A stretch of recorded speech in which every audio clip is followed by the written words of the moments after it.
یہ باتیں کرنے کرانے کی ہیں کہ خود سے کام کر لینا سنت ہے؟ آپ نے 2 منٹ لگائے ہیں اور آپ نے کسی پر روب ڈال کے آپ فارغ ہو گئے۔ اخلاقی رویوں میں سب سے زیادہ ضروری تو دوسرے کا احساس کرنا ہوتا ہے۔ اخلاقی رویوں میں سب سے زیادہ حاجت تو دوسرے کی تکلیف اور شدت کا احساس کرنے کی ہوتی ہے۔ میرے صاحب فرمایا کرتے تھے 10 منٹ کیوں انتظار کراتے ہو لوگوں کو؟ تم نے ممبر پہ کہا تھا میں 2:15 بجے جماعت کراؤں گا، 2:16 کیسے ہوئے؟ تمہیں اس کا پاس ہونا چاہیے تھا، تمہیں خیال ہونا چاہیے تھا کسی شخص کو کسی وجہ سے کوئی تکلیف، کوئی کسی اذیت کا شکار کیوں ہو، کوئی پریشان۔ میں اب تو الحمدللہ آپ اتنی بڑی تعداد میں آ گئے کہ جگہ آپ کے لیے مشکل ہو گئی، ورنہ شروع میں جب میں محافل کا ٹائم دیتا تھا تو میں وقت پہ چلا جاتا تھا۔ اگر کسی سے کہا ہے نا کہ 6 بجے آئیں گے تو 6 بجے چلے گئے، وہ کئی والی گھر والے پوچھتے سن تسی آ بھی گئے ہو، تو میں کہتا سانو تسی ویلے سمجھ لو، ہمارا مزاج نہیں ہے نا جی۔ بلکہ ایک تقریب میں مجھے دعوت دی گئی تو اس پہ لکھا تھا 6 بجے، تو میں وہاں پہنچا تو میزبان بھی نہیں آئے تھے۔ مجھے بتائیں شادی کا کارڈ سارا خاندان بیٹھ کے لکھتا ہے نا، روانگی برات 1 بجے جاتی ہے برات، مشترکہ جھوٹ بولا سارے خاندان نے، یہ رونے کی بات ہے، ہنسنے کی تھوڑی ہے۔ مسلمان اور جھوٹ بولے، مشترکہ طور پہ کہا یہ جھوٹ ہے۔ محفل ہوگی بعد از نماز عشاء، تو ختم کب ہوگی یہ بھی تو بتائیں۔ آپ نے قوم کو تو ایک شخص کا بتایا تھا کہ فلاں صاحب خطاب کریں گے، یہ مقامی قومی عالمی شہرت یافتہ، یہ کہاں سے آ گئے؟ کیوں تکلیف دی گئی؟ بلکہ ہم نے تو منصوبہ بندی کی ہے کہ لوگ ہمارے جلسوں میں نہ آئیں۔ ستائے اتنا ہے، ایک جگہ پہ میں حاضر تھا تو 1:30 بجے مجھے مائک دے رہے تھے، اب تو میں جاتا نہیں ہوں، رات کو چھوڑ دیا ہے۔ 1 بجے رات کو مائک دے رہے ہیں تو نقیب بیچارہ رٹی رٹائی بات کر رہا ہے، کہتا ہے بلا تاخیر۔ میں نے کہا ابھی بھی بلا تاخیر ہے، کر لو تھوڑی تاخیر۔ خدا کے بندو ختم کرو، آدھے گھنٹے میں مسئلے کی سمجھ آ جاتی ہے، ایک پیغام دو، بات ختم ہو گئی۔ اتنا الجھاؤ اور اتنا بات کو کھینچنے کا معنی کیا؟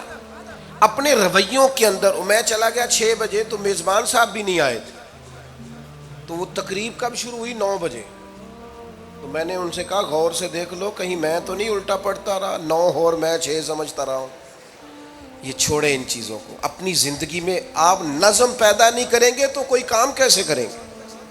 حضرت حکیم الامت مفتی احمد یار خان صاحب نعیمی رحمۃ اللہ علیہ، مفتی صاحب رحمۃ اللہ علیہ جب جمعے والے دن الحمدللہ کہتے تھے نا تو پورا 1 بجا ہوتا تھا۔ لوگ گھڑی کو کہتے تھے تو غلط ہو سکتی ہے، پر مفتی صاحب پورے ٹائم پہ الحمدللہ کہتے ہیں۔ بلکہ ان کے بارے میں معروف ہے کہ وہاں ایک ذمہ دار تھا، بھینسوں کا دودھ دھوتے ہیں نا دیہاتی لوگ، تو عصر کی اذان سے 5 منٹ پہلے مفتی صاحب مسجد تشریف لے جاتے۔ یہ اخلاق ہے، یہ آپ کا رویہ ہے، یہ آپ کا انداز ہے۔ عصر کی اذان سے 5 منٹ پہلے جاتے تھے، جا کے وضو بنانا پڑے تو سنت ادا کر کے بر وقت نماز میں شامل ہو جائیں۔ تو مفتی صاحب گزر جاتے تو وہ ذمہ دار اپنے بیٹے سے کہتا کہ اب آپ نا بچے کو چھوڑیں بھینس کے نیچے تاکہ ہم بھینسوں کا دودھ دھوئیں۔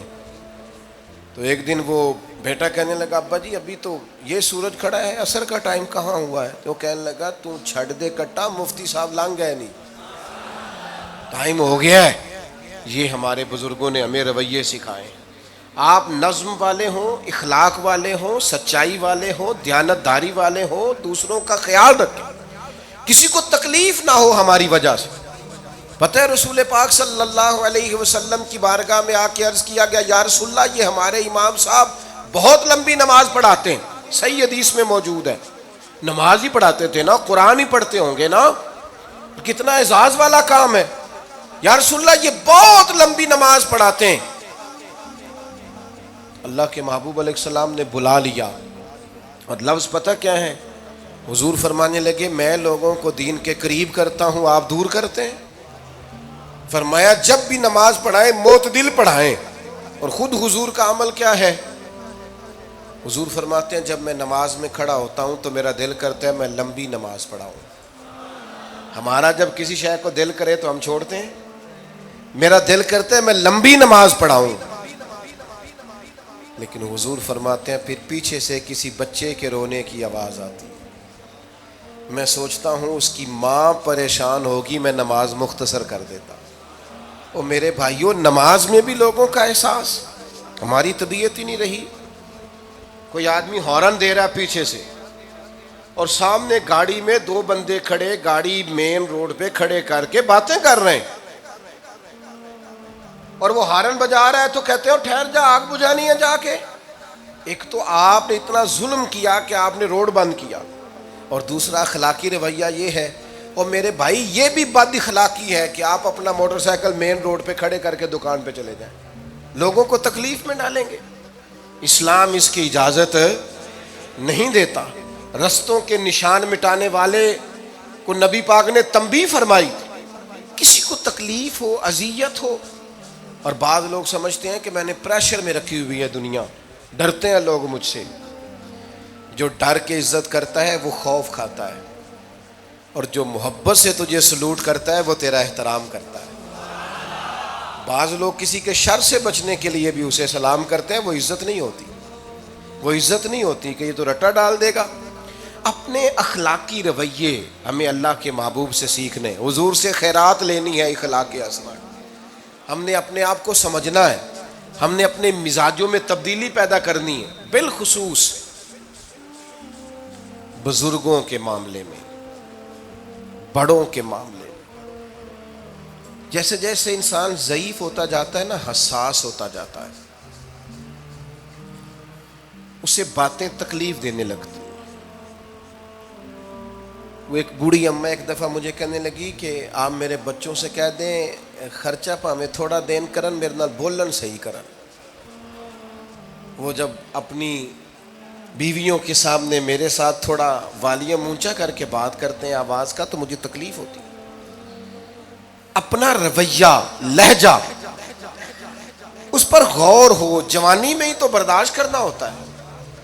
اپنے مزاج کو کبھی بکھرنے اور ٹوٹنے نہ دیں. اور سب سے زیادہ بندے کا پتہ ہی تب چلتا ہے جب کوئی اسے پورا غصہ دلائے، جو پھر کنٹرول کرے، وہی تو کمال آدمی ہوتا ہے.